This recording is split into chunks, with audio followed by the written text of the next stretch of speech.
Hello everyone, this is Joelle Simone Anthony, the Grave Woman, and today we will be discussing 3 free ways to prep you and your family for a death. Now, these tips that I'm going to give you are not going to cost you a thing. The only thing that you have to be willing to do is start the conversation with your family. Death is inevitable. It's going to happen. Us not having conversations about it doesn't make it go away. It doesn't make it any easier on our loved ones, and it only actually makes things more difficult. It's not an easy conversation to have. It takes a lot of time sometimes, and it could be emotionally, draining if you make it that way. But the tips that I'm going to give you today are going to allow you to keep the conversation light, keep it short, and get information and give information that is going to be vital when the time comes to make final arrangements.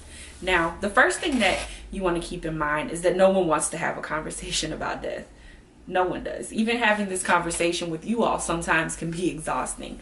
But one way to get the conversation started and also keep it light is by reviewing and going through old family photos. I know a lot of times when my family and I are going through family photos, especially those photos of people who have passed on, the conversation for some reason always goes to their funeral. Like, it's always directed towards their funeral.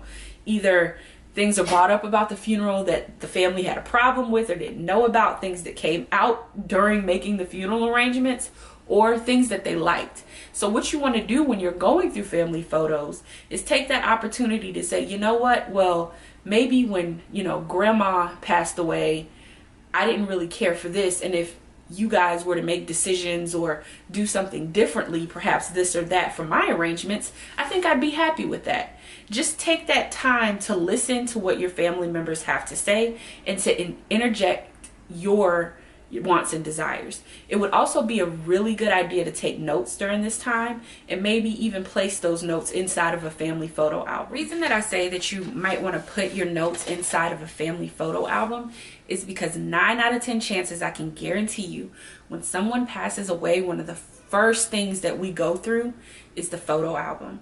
We go to the photo album to get pictures for the obituary. We go to the photo album to feel connected to that individual who isn't with us anymore. And we go to the photo album just for a sense of comfort and familiarity. Oh God, I can't even say that word. We go to the photo albums. The second thing that you're going to want to do is break the barrier of fear and emotion as it pertains to funeral homes, funeral service providers, and also cemeteries.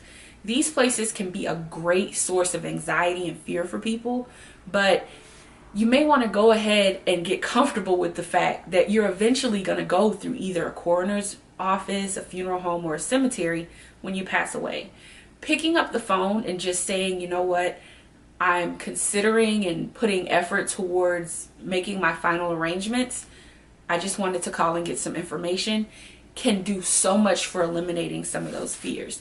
As funeral directors, we're not out to hunt you down. We're not out to come and get you and, take your body once you call. So just having a conversation with a funeral director or a funeral service professional of any kind could break and ease some of that emotion and that fear that people feel when they hear the word funeral home or cemetery or morgue or something like that. You'll also be able to get some vital information, pricing information, and other important information that you would need, to make your final arrangements if you're not going to go in and do that with a professional. So I would definitely suggest building a connection with a funeral home or a cemetery, if only just to get some pricing information so that you can relay that information to your family and begin thinking about how you're going to set this money aside or come up with this money before you need it. The last thing that you want to do is break the barrier of ignorance. And what I mean by that is that we live in the digital age. You can type just about anything into Google and find videos, blogs, and other resources like the one that you're viewing now. So why not type your questions in and learn a little bit about what you're working towards? Perhaps typing in a question or doing an online search led you to this video.